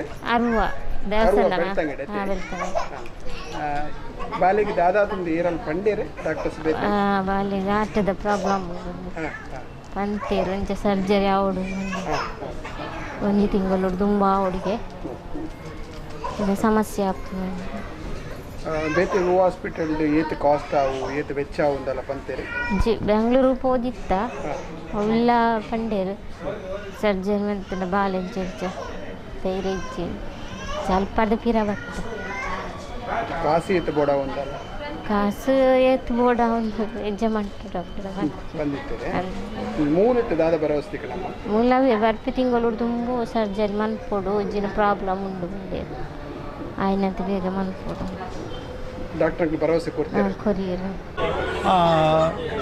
ನಮಸ್ಕಾರ, ನಾನು ಡಾಕ್ಟರ್ ದೇವಿ ಪ್ರಸಾದ್ ಹೆಜ್ಮಾಡಿ ಈ ವೈದ್ಯಕೀಯ ಶಿಬಿರದ್ದು ಸಂಚಾಲಕರಾಗಿ ಕಾರ್ಯನಿರ್ವಹಿಸ್ತಾ ಇದ್ದೇನೆ. ಈ ಒಂದು ಹೃದಯ ಶಸ್ತ್ರಚಿಕಿತ್ಸೆ ಶಿಬಿರ ಮಂಗಳೂರು ಮಾತ್ರ ಅಲ್ಲ, ಇಡೀ ಕರ್ನಾಟಕ ರಾಜ್ಯದಲ್ಲಿ ಇಷ್ಟು ದೊಡ್ಡ ಪ್ರಮಾಣದಂಥ ಶಿಬಿರ ಮಾಡೋದು ಪ್ರಥಮ ಬಾರಿಗೆ. ಈಗ ಪ್ರತಿ 100 ಮಕ್ಕಳಲ್ಲಿ, ಈ ನವಜಾತ ಮಕ್ಕಳಲ್ಲಿ 100 ಮಕ್ಕಳಲ್ಲಿ ಒಂದು ಮಗುವಿಗೆ ಹೃದಯದ ತೊಂದರೆ ಕಂಡು ಬರ್ತಾ ಇದೆ. ಈಗ ಇದನ್ನು ಈ ಮಗುವಿಗೆ ಹೃದಯದ ತೊಂದರೆ ಇದೇನಾ ಅಂತ ಅದು ಮಗು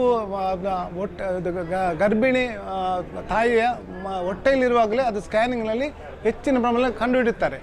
ಕೆಲವು ಸಂದರ್ಭದಲ್ಲಿ ಇವರು ಅದು ಸ್ಕ್ಯಾನಿಂಗ್ ಎಲ್ಲ ಮಗು ತಾಯಿಯ ಹೊಟ್ಟೆಯಲ್ಲಿರುವಾಗಲೇ ಸ್ಕ್ಯಾನಿಂಗ್ ಸರಿಯಾಗಿ ಮಾಡಿಲ್ಲ ಅಂದರೆ ಅದು ಪತ್ತೆ ಆಗದೆ ತುಂಬ ಡಿಲೇ ಆಗುವ ಸಾಧ್ಯತೆ ಇರ್ತದೆ. ಸೊ ಈಗ ಅದಕ್ಕೋಸ್ಕರ ನಾವೇನು ಮಾಡ್ತೇವೆ ಅಂದರೆ ಇದನ್ನು ಈಗ ನಂತರ ಪತ್ತೆ ಹಚ್ಚಿದ್ರು ಕೂಡ ಅದಕ್ಕೆ ಸಣ್ಣದಿರುವಾಗಲೇ ಅದನ್ನು ಪತ್ತೆ ಹಚ್ಚಿ ಅದಕ್ಕೆ ಸೂಕ್ತವಾದಂಥ ಚಿಕಿತ್ಸೆ ಮಾಡಿದ್ರೆ ಎಲ್ಲ ಮಗುಗಳಿಗಂತೆ ಅವರು ಕೂಡ ಬದುಕಲಿಕ್ಕೆ ಸಾಧ್ಯತೆ ಇದೆ. ಈಗ ಮುಖ್ಯವಾಗಿ ಇನ್ನೊಂದೇನೆಂದರೆ ಇದು ಅವರಿಗೆ ಕಾಸ್ಟ್, ಯಾಕಂದರೆ ಇದಕ್ಕೆ ಒಂದು ಆಪ್ರೇಷನ್ ಮಾಡಬೇಕಿದ್ರೆ ಒಂದು 5 ರಿಂದ 10 ಲಕ್ಷ ಖರ್ಚಾಗ್ತದೆ. ಅದನ್ನು ಎಷ್ಟೋ ಬಡವರಿಗೆ ಅದನ್ನು ಅದನ್ನು ಖರ್ಚು ಮಾಡಲಿಕ್ಕೆ ಅವ್ರಿಗೆ ಹಣ ಇರುವುದಿಲ್ಲ. ಸೊ ನಮ್ಮ ಏನು ಮಾತಾ ಅಮೃತಾಂದಮಯಿ ನಮ್ಮ ಸಂಸ್ಥೆಯ ಮುಖಾಂತರ ನಾವು ಎಲ್ಲರಿಗೂ ಪೇಷಂಟ್ಗಳಿಗೆ ನಾವು ಉಚಿತವಾಗಿ ಸೇವೆ ಮಾಡೋದಕ್ಕೆ ನಾವು ತೀರ್ಮಾನ ಮಾಡಿದ್ದೇವೆ. ಹಾಗಾಗಿ ನಿಮ್ಮೆಲ್ಲರ, ಯಾಕಂದರೆ ನೋಡಿ ಇವತ್ತು ಏನು ಈ ಶಿಬಿರಗಳು ಭಾಳಷ್ಟು ಆಗ್ತಾ ಇರ್ತದೆ, ಅದೆಲ್ಲ ನಮ್ಮ ಜಿಲ್ಲಾ ಮಟ್ಟಕ್ಕೆ ಸೀಮಿತ ಮಾಡ್ತಾರೆ. ಈಗ ನಾವು ಮಂಗಳೂರಿನಲ್ಲಿ ನಾವು ಏನು ಮಾಡಿದೆ ಅಂದರೆ ಇಡೀ ರಾಜ್ಯ ಮಟ್ಟಕ್ಕೆ ಇದನ್ನು ವಿಸ್ತರಣೆ ಮಾಡಿದ್ದೇವೆ. ಅಂದರೆ ನಮ್ಮ ಈ ಶಿಬಿರಕ್ಕೆ ನಮ್ಮ ಕರ್ನಾಟಕ ರಾಜ್ಯದ ಉತ್ತರ ತುದಿ ಜಿಲ್ಲೆಗಳಾದಂಥ ಬೀದರು, ಗುಲ್ಬರ್ಗ, ಕೊಪ್ಪಳ, ಬೆಳಗಾಂ, ಬಾಗಲಕೋಟೆ, ಬಿಜಾಪುರ ಈ ಎಲ್ಲ ಜಿಲ್ಲೆಗಳಿಂದ ಬಂದಂಥ ಒಂದು ವಿಶಿಷ್ಟ ಶಿಬಿರ ಈ ನಮ್ಮ ಶಿಬಿರ. ಹಾಗಾಗಿ ಇದರ ಎಲ್ಲ ಮತ್ತೆ ನೋಡಿ ನಮ್ಮ ವೈದ್ಯರು, ನಮ್ಮ ಡಾಕ್ಟರ್ ಬ್ರಿಜೇಶ್ ಈ ಇಡೀ ಅವರು ನಮ್ಮ ಅಮೃತ ಸಂಸ್ಥೆಯ ಪೀಡಿಯಾಟ್ರಿಕ್ ಕಾರ್ಡಿಯಕ್ ಸರ್ಜರಿಯದ್ದು ಹೆಡ್ ಆಫ್ ದ ಡಿಪಾರ್ಟ್ಮೆಂಟ್. ಅವರು ಎಷ್ಟು ಒಂದು ನಗುಮೊಗದಿಂದ ಎಷ್ಟೊಂದು ಪ್ರೀತಿ ಬೀರಬೇಕಾಗುವ ಮಕ್ಕಳನ್ನು ಇದು ಮಾಡ್ತಾ ಇದ್ದಾರೆ. ಅವರು ಖುದ್ದು ನಿನ್ನೆ ರಾತ್ರಿ ಅವರು ಆ್ಯಕ್ಚುಲಿ ಫ್ಲೈಟ್ನಲ್ಲಿ ಬರ್ಬೋದಿತ್ತು, ಫ್ಲೈಟ್ನಲ್ಲಿ ಕೂಡ ಬಾರದೆ ಅವರು ಟ್ರೈನ್ ತಗೊಂಡು ಬಂದು ಅದು ಒಂದೇ ಭಾರತ್ ಟ್ರೈನ್ನಲ್ಲಿ 12 ಗಂಟೆ ರಾತ್ರಿಗೆ ಬಂದಿದ್ದಾರೆ ಮಂಗಳೂರಿಗೆ. ಇವತ್ತು ಬೆಳಿಗ್ಗೆ 7 ಗಂಟೆಗೆ ನಮಗಿಂತ ಮೊದಲು ಇಲ್ಲಿದ್ದಾರೆ. ಇದು ಹೇಳೋದು ಸೇವಾ ಮನೋಭಾವ. ಮತ್ತು ಇದೊಂದು ಈ ಒಂದು ಕಲ್ಪನೆ ಇವತ್ತು ಏನು ಶಿಬಿರ ಮಾಡ್ತೇವೆ ನಾವು, ಬೇರೆ ಕಡೆ ಆಸ್ಪತ್ರೆಯಲ್ಲಿ ಜನಗಳೆಲ್ಲ ದುಃಖದ ವಾತಾವರಣದಲ್ಲಿ ನೋಡ್ತೇವೆ. ಇದನ್ನು ನಾವು ಆಸ್ಪತ್ರೆ ಚಿತ್ರಣವನ್ನೇ ಕೊಟ್ಟಿಲ್ಲ. ಇದಂದರೆ ಎಲ್ಲ ಒಂದು ಕಡೆ ಅಲ್ಲಿ ಭಜನೆ ನಡೀತಾ ಇದೆ, ಅಲ್ಲಿ ಹಬ್ಬದ ವಾತಾವರಣ. ಈ ಒಂದು ಕಲ್ಪನೆಯನ್ನು ಮಾಡಿದ ಇಡೀ ಮಂಗಳೂರಿನಲ್ಲಿ ಫಸ್ಟ್ ಟೈಮ್. ಯಾಕಂದ್ರೆ ನೋಡಿ ಅವರಿಗೆ ಯಾರು ಅವರ ತಾಯಿ ಅವರ ಮಗುವಿನ ತಂದೆ ತಾಯಿಗಳಿಗೆ ಧೈರ್ಯ ಕೊಡುವ ಕೆಲಸ ಆಗಬೇಕು. ಅಲ್ಲಿ ನಾವು ಅದರಲ್ಲಿ ಎಲ್ಲ ಭಜನೆ ಸಂಗೀತ ಕಾರ್ಯಕ್ರಮ ಎಲ್ಲ ನಡೀತದೆ. ಈಗ ಒಂದು ಕಡೆ ಡಾಕ್ಟ್ರುಗಳು ಶಾಂತವಾಗಿ ಅವರ ಕೆಲಸ ಮಾಡ್ತಿದ್ದೇವೆ. ಇನ್ನೊಂದು ಮಾತು ಹೇಳ್ತಾನೆ, ಡಾಕ್ಟ್ರ್ ಎಷ್ಟು ಕಮಿಟ್ಮೆಂಟ್ ಜನ. ಇನ್ನೊಂದು ಏನೋ ಇದು 1 ಸೆಂಚುರಿ ಆಯಿತು, 2 ಸೆಂಚುರಿ ಆಯಿತು, ಈಗ 3ನೇ ಸೆಂಚುರಿ ಹತ್ತಿರ ಹೋಗ್ತಾ ಇದೆ. ಅಂದರೆ ಪೇಷಂಟ್ಗಳ ಸಂಖ್ಯೆ ಈಗ 300 ಹತ್ತಿರ ಬರ್ತಾ ಇದೆ. ನಾವು ನಮ್ಮ ಪ್ಲ್ಯಾನ್ ಪ್ರಕಾರ ಒಂದು 100 ಪೇಷಂಟ್ ಮೇಲೆ ಬಂದರೆ ಅದು ಅತ್ಯಂತ ಯಶಸ್ವಿ ಶಿಬಿರ ಅಂತ ತಿಳ್ಕೊಂಡಿದೆ. ಇದು ನಮ್ಮ ನಿರೀಕ್ಷೆಗೂ ಮೀರಿದಂಥ ಜನಗಳ ಸ್ಪಂದನೆ ಬರ್ತಾ ಇದೆ. ಅದು 300 ಈಗ ನಮ್ಮ ಇದರ ಪ್ರಕಾರ ಒಂದು 400-500 ಗಡಿ ದಾಟ್ಬೋದು. ಮತ್ತು ಇವರು ನಮ್ಮ ಡಾಕ್ಟರ್ ಬ್ರಿಜೇಶ್ ಅವರು ಎಷ್ಟು ಕಮಿಟ್ಮೆಂಟ್ ಅಂದರೆ, ಒಂದು ವೇಳೆ ಇವತ್ತು ಮಕ್ಕಳನ್ನೆಲ್ಲ ಫಿನಿಷ್ ಮಾಡಲಿಕ್ಕೆ ಆಗದಿದ್ದರೆ ಇದನ್ನು ನಾಳೆ ಕೂಡ ಕಂಟಿನ್ಯೂ ಮಾಡ್ತೇವೆ ಅನ್ನುವಂಥ ಅವರಿಗೆಲ್ಲ ಎಲ್ಲೆಲ್ಲಿಂದ ಬಂದಿದ್ದಾರೆ ಅವರಿಗೆಲ್ಲ ವ್ಯವಸ್ಥೆ ಮಾಡಿಕೊಟ್ಟು ಅದು ಕಟಬದ್ಧರಾಗಿದ್ದಾರೆ. ಅಂದರೆ ಇದಕ್ಕೆ ಕೇಳಿದ್ರೆ ನಾವು ಸೇವಾ ಮನೋಭಾವ. ಸೊ ನಮ್ಮ ಎಲ್ಲ ಬಾಂಧವರಿಗೂ ಕೂಡ ನಮ್ಮ ಅಬ್ಬಕ್ಕ ಟಿ ವಿ ಅವರು ಇದರಲ್ಲಿ ನಮ್ಮ ಈ ಒಂದು ವಿಶಿಷ್ಟ ಸಮಾರಂಭದಲ್ಲಿ ಅವರ ಸೇವೆಯನ್ನು ಕೂಡ ನಾವು ಆಭಾರಿಯಾಗಿದ್ದೇವೆ. ಅವರಿಗೂ ಕೂಡ ನಮ್ಮ ತುಂಬು ಹೃದಯದ ಧನ್ಯವಾದಗಳನ್ನು ಅರ್ಪಿಸ್ತಾ ಇದ್ದೇವೆ. ಎಲ್ಲಿಂದ ಬಂದಿದ್ದೀವಿ? ನಾವು ಚಿತ್ರದುರ್ಗ ಡಿಸ್ಟಿಕ್ ಹೊಸದುರ್ಗ ತಾಲೂಕು. ಪಾಪುಗೆ ಎಷ್ಟು ವರ್ಷ? ಪಾಪುಗೆ 2.5 ವರ್ಷ ಆಗಿದೆ. ಕಾಯಿಲೆ ಬಗ್ಗೆ ಸೂಚನೆ ಸಿಕ್ಕಿದೆ? ಅದು ಹಾರ್ಟ್ ಪ್ರಾಬ್ಲಮ್ ತುಂಬ ಇದೆ ಅಂತ ಅಂದಿದ್ರು ಜಯದೇವದಲ್ಲಿ. ಹಾಗಾಗಿ ಜಯದೇವದಲ್ಲಿ ತೋರಿಸಿದ್ವಿ. ಅವರು ಆಪ್ರೇಷನ್ ಇನ್ನೂ ಲೇಟು ಮಾಡೋದು ಅಂತ ಹೇಳಿದ್ರು. ಹಾಗಾಗಿ ಇಲ್ಲಿಗೆ ಒಂದು ಸತಿ ತೋರಿಸೋಣ ಅಂತ ಇಲ್ಲ, ಅದೇನೇನು ಹೇಳಿದ್ರು, ಇಲ್ಲಿ ತೋರಿಸ್ಕೊಂಡು ಹೋಗೋಣ ಅಂತ. ಅವರು ತೂಕ ಬರಲಿ ಅಂತ ಹೇಳಿದರು ಜಯದೇವ್ ಹಾಸ್ಪಿಟಲಲ್ಲಿ. ಇವಾಗ ತೂಕ ಬಂದಾನೆ, ಪರವಾಗಿಲ್ಲ. ಹೀಗಾಗಿ ಇಲ್ಲಿ ಕರ್ಕೊಂಡು ಕೈಯೆಲ್ಲ ಬ್ಲೂ ಆಗುತ್ತೆ, ಕಣ್ಣು ತುಟಿ ಎಲ್ಲ ಬ್ಲೂ ಕಲರ್ ಆಗುತ್ತೆ, ಮತ್ತು ಪಾದ ಸುಸ್ತಾಗ್ತಾನೆ ಫುಲ್. ಹಾಂ, ಚೆನ್ನಾಗಿದೆ, ತುಂಬ ಖುಷಿ ಆಗ್ತಿದೆ ನೋಡಿ. ನಾನು ಡಾಕ್ಟರ್ ಸನತ್ ಹೆಗ್ಡೆ ಅಂತ, ಮಾತಾ ಅಮೃತಾನಂದ ಸೇವಾ ಸಮಿತಿಯ ಹಿಂದಿನ ಅಧ್ಯಕ್ಷರಾಗಿದ್ದೆ ನಾನು. ಅಮ್ಮನ ಬಗ್ಗೆ ಹೆಚ್ಚಿನವರಿಗೆ ಮಾಹಿತಿ ಇದೆ, ಅಮ್ಮ ಯಾರು ಏನು ಅಂತ. ಅಮ್ಮ ಸದ್ಗುರು ಆಗಿ ಜಗತ್ತಿನಾದ್ಯಂತ ಎಲ್ಲ ಕಡೆ ಒಂದು ಪ್ರೇಮವನ್ನು ಎಲ್ಲ ಕಡೆ ಹೇಳ್ತಾ ಇದ್ದಾರೆ. ಅಮ್ಮನ ಮೇಯ್ನ್ ಭಕ್ತಿಯೇ ಪ್ರೇಮ ಅಂತ ಹೇಳ್ತಾ ಇದ್ದಾರೆ ಅಮ್ಮ. ಈಗ ಅಮ್ಮ ಆ ಒಂದು ಅದಕ್ಕೆ ಬೇಕಾದ ರೀತಿಯಲ್ಲಿ ಎಲ್ಲ ಕಡೆ ಕ್ಯಾಂಪ್ಗಳನ್ನು ಮಾಡ್ತಾ ಇದ್ದಾರೆ. ಈಗ ಇಲ್ಲಿಗೆ ನಮ್ಮ ಕ್ಯಾಂಪಲ್ಲಿ ನೋಡಿದರೆ ಸಾಧಾರಣ ಈಗಾಗಲೇ ಒಂದು 300ಕ್ಕಿಂತ ಜಾಸ್ತಿ 400ವರೆಗೆ ಪಿಡಿಯಾಟ್ರಿಕ್ ಕಾರ್ಡಿಯಾಕ್ ಪೇಷಂಟ್ಸ್ನವರು ಬಂದಿದ್ದಾರೆ. ಅದಿನ್ನು ಎಲ್ಲಿವರೆಗೆ ಜಾಸ್ತಿ ಆಗ್ತದೆ ಅಂತ ಹೇಳಲಿಕ್ಕೆ ಬರುವುದಿಲ್ಲ. ಆದರೆ ಇದೆಲ್ಲ ಈ ಎಲ್ಲ ಪೇಷಂಟ್ಗಳಿಗೆ ಅಮ್ಮ ಸಂಪೂರ್ಣವಾಗಿ ಫ್ರೀಯಾಗಿ ಟ್ರೀಟ್ಮೆಂಟ್ ಕೊಡುವಂತಹ ಒಂದು ಕಾರ್ಯಕ್ರಮವನ್ನು ಹಮ್ಮಿಕೊಂಡಿದ್ದಾರೆ. ಹಾಗಾಗಿ ನಮ್ಮ ರಾಜ್ಯ ಮತ್ತು ಹೊರ ರಾಜ್ಯಗಳಿಂದ ಎಲ್ಲ ತುಂಬ ಬಡವರ ಪೇಷಂಟ್ಗಳು ಬರ್ತಾ ಇದ್ದಾರೆ. ತುಂಬ ಈ ಸಂಖ್ಯೆ ನೋಡುವಾಗ ನಮಗೆ ಸ್ವಲ್ಪ ದುಃಖ ಆಗ್ತದೆ. ಆದರೂ ಏನು ಹೇಳುವುದಂದರೆ, ಅವರಿಗೆ ಅಮ್ಮನ ಗ್ರೇಸಿನಿಂದಾಗಿ ಈ ಒಂದು ಟ್ರೀಟ್ಮೆಂಟ್ ಸಿಗಲಿ, ಮಕ್ಕಳಿಗೆ ಒಳ್ಳೆಯದಾಗಲಿ, ಅಮ್ಮನ ಗ್ರೇಸಿಂದಾಗಿ ಮಕ್ಕಳು ಅವರ ಜೀವನದಲ್ಲಿ ಉತ್ತರೋತ್ತರ ಅಭಿವೃದ್ಧಿಯನ್ನು ಪಡೆಯಲಿ ಅಂತ ಆಶಿಸುತ್ತಾ ಎಲ್ಲರಿಗೂ ನನ್ನ ಶುಭ ಹಾರೈಕೆಯನ್ನು ಕೋರ್ತೇನೆ. ಬೀದರ್ ಡಿಸ್ಟಿಕ್ನಿಂದ ಬಂದಿದೆ. ಬಸಪ್ಪ 15 ತಿಂಗಳದೇ ಮಗುದೆ. 15 ಸಮಸ್ಯೆ ಅದೇ ಹಾರ್ಟಲ್ಲಿ ಹೋಲಿದೆ ಒಂದು, ಅದನ್ನು ಇದು ಮಾಡಬೇಕು, ಕೋಚಿಂಗ್ ಬಾ ಅಂತ ಹೇಳಿದ್ರು. ಡೇಟನ್ನು ಕೊಟ್ಟಿದ್ದಾರೆ. ಬೇರೆ ಕಡೆ ನಾವು ತೋರಿಸಿದ್ದೇವೆ. ಅದು ನಮಗೆ ಇಲ್ಲಿ ಮಾತಾ ಅಮೃತಮಯ ಮಠದಿಂದ ಹಿಂಗಿದೆ ಅಂತ ನಮ್ಗೆ ಗೊತ್ತಾಯಿತು. ಅದ್ರ ಸಲುವಾಗಿ ಇಲ್ಲಿಗೆ ಬಂದಿದ್ದೀವಿ. ಇದಕ್ಕೆ ಮಂಗಳೂರಿಗೆ ಎಷ್ಟು ಖರ್ಚಾಗ್ಬೋದು ಅಂತ ಸೂಚನೆ ಇತ್ತಾ? ಬೇರೆ ಕಡೆ ಹೋದರೆ ಸುಮಾರು 1.5-2 ಲಕ್ಷ ರೂಪಾಯಿ ಖರ್ಚಾಗ್ತದೆ ಅಂತ ಹೇಳಿದರು. ಇಲ್ಲಿ ಅಮೃತಮಯ ಮಠದಲ್ಲಿ ಫ್ರೀ ಸಿಗ್ತದೆ, ಎಲ್ಲ ಫ್ರೀ ಮಾಡ್ತಾರೆ ಅಂತ ಅಂದಿನ ಸಲುವಾಗಿ ಬಂದಿದ್ದೇವೆ. ಈಗ ಮುಂದೆ ಡೇಟ್ ಕೊಟ್ಟಿದ್ದಾರೆ, ಕೋಚಿಗೆ ಹೋಗಂತೆ. ಕೋಚಿಯಲ್ಲಿ ಅಲ್ಲಿ ತೋರಿಸ್ಕೋಬೋದು ಹಾಸ್ಪಿಟಲ್. ನಿಮಗೆ ಸಂಪೂರ್ಣ ವಿಶ್ವಾಸ ಇದೆ? ವಿಶ್ವಾಸ ಇದೆ. ಬರೀ ಸರ್ಜರಿ ಮಾತ್ರ ಅಲ್ಲ, ಅದರ ಒಟ್ಟಿಗೆ ಅಮ್ಮನ ಅನುಗ್ರಹ ಕೂಡ ಸಿಗ್ತದೆ ಅಲ್ವಾ? ಹೌದು. ಫುಲ್ ನಮಗೆ ಇಲ್ಲಿ ಒಂದು ಇದು ಆಯ್ತದೆ ಅಮ್ಮವ್ರು ಇದರಿಂದ ಅಂತೆ ನಾವು ಭಾವಿಸ್ಕೊಂಡು ಬಂದಿದ್ದೇವೆ. ನಮ್ಮ ಹೆಸರು ರಾಜ್ಕುಮಾರ್ ಅಂತ ಇದ್ದೆ. ಸರ್, ನಾನು ಶಿವಮೊಗ್ಗ ಜಿಲ್ಲಾ ಸಾಗರ ತಾಲೂಕಿನಿಂದ ಬಂದಿರುವಂಥ ಆನಂದಪುರದಿಂದ.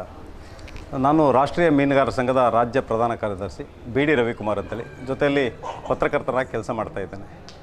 ನಾನು ಸಹ ಈ ಒಂದು ಏನು ಶಿಬಿರ ನಡೀತಾ ಇದೆ ಅಲ್ವಾ, ಈ ಮಕ್ಕಳ 18 ವರ್ಷದ ಒಳಗಿನ ಮಕ್ಕಳ ಶಿಬಿರಕ್ಕೆ ನನ್ನ ಕೈಲಾದಂಥ ಒಂದಿಷ್ಟು ಸೇವೆಯನ್ನು ಮಾಡುವಂಥ ಅವಕಾಶ ಅಮ್ಮನವರ ಪಾದದಡಿಯಲ್ಲಿ ಸಿಕ್ಕಿರುವಂಥದ್ದು ನನ್ನ ಪುಣ್ಯ ಅಂತ ನಾನು ಹೇಳಿ ಮಾತಾಡಲಿಕ್ಕೆ ಮುಂದುವರಿತಾ ಇದ್ದೇನೆ. ವಿಷಯ ಏನು ಹೇಳಿದರೆ, ಕೆಲವು ತಿಂಗಳಿಂದ ಈಚೆಗೆ ಮಂಗಳೂರಿನ ಪಟ್ಟಣದಲ್ಲಿರುವಂಥ ಮಾತಾ ಅಮೃತಾನಂದಮಯ್ಯ ಎಲ್ಲ ಬಳಗದ ಸದಸ್ಯರು ಒಂದಿಷ್ಟು ಪ್ರಚಾರಗಳನ್ನು ಮಾಡಿದರು. ಹೇಗೆ ಪ್ರಚಾರಗಳನ್ನು ಮಾಡಿದರು ಹೇಳಿದರೆ, ಉಚಿತವಾದಂಥ ಶಸ್ತ್ರಚಿಕಿತ್ಸಾ ಶಿಬಿರ. ಹೃದ್ರೋಗಕ್ಕೆ, ಹೃದಯಕ್ಕೆ ಸಂಬಂಧಪಟ್ಟಂಥ ಕಾಯಿಲೆಗಳಿಂದ ಬಳಲುತ್ತಿರುವಂಥವರು ರಾಜ್ಯದ ಎಲ್ಲ ಮೂಲೆಗಳಿಂದ ಇದರ ಸದುಪಯೋಗವನ್ನು ಪಡ್ಕೊಳ್ಬೇಕು ಅಂತ ವಿಷಯಗಳನ್ನು ಪ್ರಸ್ತಾಪ ಮಾಡಿದರು ಪತ್ರಿಕೆಗಳಲ್ಲಿ, ಮಾಧ್ಯಮಗಳ ಮುಖಾಂತರ. ಸೊ ಅದಕ್ಕೆ ನನ್ನ ರಾಷ್ಟ್ರೀಯ ಮೀನುಗಾರ ಸಂಘದ ರಾಜ್ಯ ಅಧ್ಯಕ್ಷರಾದಂಥ ಡಾಕ್ಟರ್ ದೇವಿ ಪ್ರಸಾದ್ ರವರು ಇದರ ಒಂದು ಪ್ರಮುಖ ಕೇಂದ್ರ ಬಿಂದುವಾಗಿಯೂ ಸಹ ಇರುವಂಥದ್ದು ವಿಶೇಷವಾಗಿತ್ತು. ಸೊ ಮತ್ತು ಇಲ್ಲಿ ಇರುವಂಥ ಎಲ್ಲ ಬಳಗದವರ ನೇತೃತ್ವದಲ್ಲಿ ನಡೆದಂಥ ಪತ್ರಿಕಾ ಹೇಳಿಕೆಗಳ ತುಣುಕುಗಳನ್ನು, ವಿಡಿಯೋ ಕ್ಲಿಪ್ಸ್ಗಳನ್ನು ನನ್ನ ಗಮನಕ್ಕೆ ಕೊಡ್ತಾಯಿದ್ರು. ನಾನು ಅದನ್ನು ಸುಮಾರು 1,000ಕ್ಕೂ ಅಧಿಕವಾಗಿರುವಂಥ ವಾಟ್ಸಪ್ ಗ್ರೂಪ್ಗಳು, ಆ ಎಲ್ಲ ವಾಟ್ಸಪ್ಗಳು ರಾಜ್ಯದ ಎಲ್ಲ ಮೂಲೆ ಮೂಲೆಗಳಲ್ಲಿ ನಾವು ಸಹ ಹರಿದಾಡುವಂಥ ಕೆಲಸವನ್ನು ನಮ್ಮ ಸ್ನೇಹಿತರ ಒಳಗೊಂಡು ಮಾಡಿದ್ವಿ. ಸೊ ಅದರ ಒಂದು ಪ್ರತಿಫಲ ಇವತ್ತು ನಿರೀಕ್ಷೆಗೂ ಮೀರಿ ಅಮ್ಮನ ಒಂದು ಆಶೀರ್ವಾದಕ್ಕಾಗಿ ಇವತ್ತು ರಾಜ್ಯದ ಮೂಲೆ ಮೂಲೆಗಳಿಂದ, ಅಂತಾರಾಜ್ಯದಿಂದಲೂ ಸಹ ಬಂದಿರುವಂಥ ಶಿಬಿರಾರ್ಥಿಗಳನ್ನು ನೋಡ್ತಾ ಇದ್ವಿ. ಅದೇ ಇವತ್ತೇನಾಗ್ತಾಯಿದೆ ಹೇಳಿದರೆ, ಹಲವಾರು ಕಾರ್ಯಕ್ರಮಗಳು ರಾಜ್ಯದ ಎಲ್ಲ ಭಾಗದಲ್ಲಿ ನಡೆಯುವಂಥದ್ದು ನೋಡ್ತೀವಿ. ಹಲವಾರು ಸಂಘ ಸಂಸ್ಥೆಗಳಲ್ಲಿ ನಾನು ಸಹ ಗುರುತಿಸ್ಕೊಂಡಿದ್ರೆ, ನಾನು ಸಹ ಹಲವಾರು ಆರೋಗ್ಯ ಶಿಬಿರಗಳನ್ನು ಮಾಡಿದ್ವಿ. ಅವೆಲ್ಲದಕ್ಕಿಂತ ಮಿಗಿಲಾದಂಥ ಶಿಬಿರವನ್ನು ನನ್ನ ಜೀವನದಲ್ಲಿ ನೋಡಿರುವಂಥದ್ದು ಇದೇ ಫಸ್ಟ್. ಜಾತಿ ಮತ ಧರ್ಮಗಳನ್ನು ಮೀರಿ ಅಮ್ಮನವರು ನಡೆಸುತ್ತಿರುವಂಥ ಈ ಒಂದು ಶಿಬಿರ ಯಶಸ್ವಿಯಾಗಿದೆ. ಇದರ ಜೊತೆಯಲ್ಲಿ ಈ ಶಿಬಿರಕ್ಕೆ ಬಂದು ಶಿಬಿರದ ಪ್ರಯೋಜನವನ್ನು ಪಡೆದಿರುವಂಥ ಮಕ್ಕಳು, ಏನು 18 ವರ್ಷದ ಒಳಗಿನ ಮಕ್ಕಳು ಅಂದರೆ ಎಲ್ಲ ಶಾಲೆಗೆ ಹೋಗುವಂಥ ಮಕ್ಕಳು. ನಾವೇನಾದರೂ ಒಂದು 8 ವರ್ಷ 10 ವರ್ಷನ ಇದ್ದಾರೇನೋ ಅಂದ್ಕೊಂಡು ಅಥವಾ ಸ್ವಲ್ಪ ದೊಡ್ಡವರು ಬರ್ಬೋದು ಅಂತ ನನ್ನ ತಲೆಯಲ್ಲಿತ್ತು. ಆ ಥರದ ಕಾಯಿಲೆಗಳು, ಹೃದಯಕ್ಕೆ ಸಂಬಂಧಪಟ್ಟಂಥ ಕಾಯಿಲೆ ಇಲ್ಲಿ ನೋಡಿದಾಗ ಬೇಜಾರಾಯಿತು, ಮನಸ್ಸಿಗೆ ನೋವಾಯಿತು. ಯಾಕೆ ಹೇಳ್ತೀನಿ ಹೇಳಿದರೆ, ಆ ಸಣ್ಣ ಮಗುವಿಗೆ ಸ್ಟೆಥೋಸ್ಕೋಪನ್ನು ಇಡಬೇಕು. ನನ್ನ ಸ್ನೇಹಿತರು ಹೇಳ್ತಾಯಿದ್ರು, ಇವರು ಸಹ ಸ್ವಲ್ಪ ಆ ಥರದ ಸಮಸ್ಯೆಗಳಲ್ಲಿ ಬೆಂದಿರೋವಂಥವ್ರು. ನಾನು ಇವ್ರಿಗೆ ಕೇಳಿದಾಗ ಹೇಳಿದ್ರು, ಆ ಮಗುಗೆ ಆ ಸ್ಟೆಥೋಸ್ಕೋಪ್ ಇಟ್ಟಾಗ ಆ ಪರಿಸ್ಥಿತಿ ಏನಾಗಿರ್ಬೋದು ಅನ್ನೋದು ನಾವು ಹೊರಗಿಂದ ನೋಡ್ತಿರ್ಬೇಕಾದ್ರೆ ನಮ್ಮ ಮನಸ್ಸಿಗೆ ನಾಡ್ತಾ ಇತ್ತು. ಆದರೆ ಅವರ ತಂದೆ ತಾಯಿಗರು ಆ ನೋವನ್ನು ಆ ಮಗು ಹುಟ್ಟಿದಾಗಿಂದ ಅನುಭವಿಸ್ತಾ ಬಂದಿದ್ದಾರೆ. ಸೊ ಆ ಕಾಯಿಲೆಗಳು ವಿಮುಕ್ತವಾಗಬೇಕಂದ್ರೆ ಆ ಮಗುವಿನಿಂದ ದೂರ ಹೋಗಬೇಕು ಅನ್ನೋಂಥ ಒಳ್ಳೆಯ ಸದುದ್ದೇಶ ಇಟ್ಕೊಂಡು ಇವತ್ತು ಮಾತಾ ಅಮೃತಾನಂದಮಯ್ಯ ಬಳಗದವರು, ಸದಸ್ಯರು ಹಾಗೂ ಮಂಗಳೂರಿನ ಎಲ್ಲ ಸಾರ್ವಜನಿಕ ಸಹೃದಯ ಬಂಧುಗಳು ಈ ಕಾರ್ಯಕ್ರಮವನ್ನು ಮಾಡಿದ್ದಾರೆ. ನಿಜವಾಗಿ ಅವರಿಗೆ ಹೃದಯಪೂರ್ವಕವಾದಂಥ ಕೃತಜ್ಞತೆಗಳನ್ನು ನಾನು ರಾಷ್ಟ್ರೀಯ ಮೀನುಗಾರರ ಸಂಘದಿಂದ ಅರ್ಪಿಸ್ತಾ ಇದ್ದೇನೆ. ಈ ಶಿಬಿರ ಯಶಸ್ವಿಯಾಗಲಿ. ಇನ್ನು ಮುಂದೆ ಅಮ್ಮನವರ ಕೃಪಾಶೀರ್ವಾದದಿಂದ ರಾಜ್ಯದ ಬೇರೆ ಬೇರೆ ಭಾಗದಲ್ಲಿ, ಇವತ್ತು ನಾವಿಲ್ಲಿ ಬಂದಿರುವಂಥವ್ರು ನೋಡಿದಾಗ ಕರ್ನಾಟಕದ ತುದಿಯಲ್ಲಿದ್ದಾರೆ, ಹಾಗೆ ಕೊನೆಯ ಬಾರ್ಡರ್ ಆಗಿರುವಂಥ ಬೀದರು, ಬಸವ ಕಲ್ಯಾಣ ಆ ಭಾಗದಿಂದ ಬಂದವರು ಇದ್ದಾರೆ, ಈ ಕಡೆ ಕೇರಳದವರು ಇದ್ದಾರೆ, ಹೀಗೆ ಬೇರೆ ಬೇರೆ ಭಾಗದಲ್ಲಿ ಬಂದರೆ ಹಾಗಾಗಿ ರಾಜ್ಯದ ಮೂಲೆ ಮೂಲೆಗಳಲ್ಲೂ ಸಹ ಒಂದು 4 ಭಾಗದಲ್ಲಿ ಈ ಥರದ ಶಿಬಿರಗಳು ಅಮ್ಮನ ಆಶೀರ್ವಾದದಿಂದ ನಡೀಲಿ. ಹಾಗೆ ಈ ಥರದ ಕಾಯಿಲೆಗಳಲ್ಲಿ ಬಳಲುತ್ತಿರುವಂಥವ್ರಿಗೆ ನೇರವಾದಂಥ ಒಂದಿಷ್ಟು ಔಷಧ ಉಪಚಾರಗಳು ಸಿಕ್ಕಿ ಆ ರೋಗದಿಂದ ಋಣಮುಕ್ತರಾಗಲಿ ಅಂತ ಅಮ್ಮನವರಲ್ಲಿ ಪ್ರಾರ್ಥಿಸ್ಕೊಳ್ತಾ ಇದ್ದೇನೆ. ಶಾಲೆ ಹೋಗ್ತಾಳೆ? ಏನು ಸೂಚನೆಗಳು ಏನು ಬರುತ್ತೆ ಅವಳಿಗೆ? ಅವಳಿಗೆ ಮೊನ್ನೆ ಎದೆ ನೋವು ಬಂದಿತ್ತು. ಎದೆ ನೋವು ಬಂದಿತ್ತು, ಹಾಗಾಗಿ ಆಸ್ಪತ್ರೆ ಕರ್ಕೊಂಡು ಹೋಗಿದ್ದು. ಅವಾಗ ಆಟೋ ದಪ್ಪ ಆಗೈತೆ, ಓಲು ದೊಡ್ಡದಾಗಿತ್ತೆ, ಬಾತ್ಕೊಂಡೈತೆ ಅಂತ. ಶಸ್ತ್ರಚಿಕಿತ್ಸೆ ಮಾಡಬೇಕು ಅಂತ ಹೇಳಿದಾರೆ, ಆಪರೇಷನ್ ಏನಾದರೂ ಬೇಕಾಗ್ಬೋದು? ಅದು ಹೋಗಿಲ್ಲ, ಇನ್ನೊಂದ್ಸತಿ ಬಾ ಅಂತ ಹೇಳಿದ್ರು. ಅವಾಗ ಸ್ಕ್ಯಾನಿಂಗ್ ಮಾಡಿಸಿ ಇನ್ನೊಂದ್ಸತಿ ಹೇಳ್ತೀವಿ ಅಂದ್ರೆ. ಸ್ಕ್ಯಾನಿಂಗ್ ಆಗಬೇಕು ಅಂತ ಇವತ್ತಿಗೆ ಟೆಸ್ಟ್ ಆಯಿತು, ಇನ್ನಾಗಬೇಕು? ಇನ್ನಾಗಬೇಕು. Very bad, coming from far away. Thank you.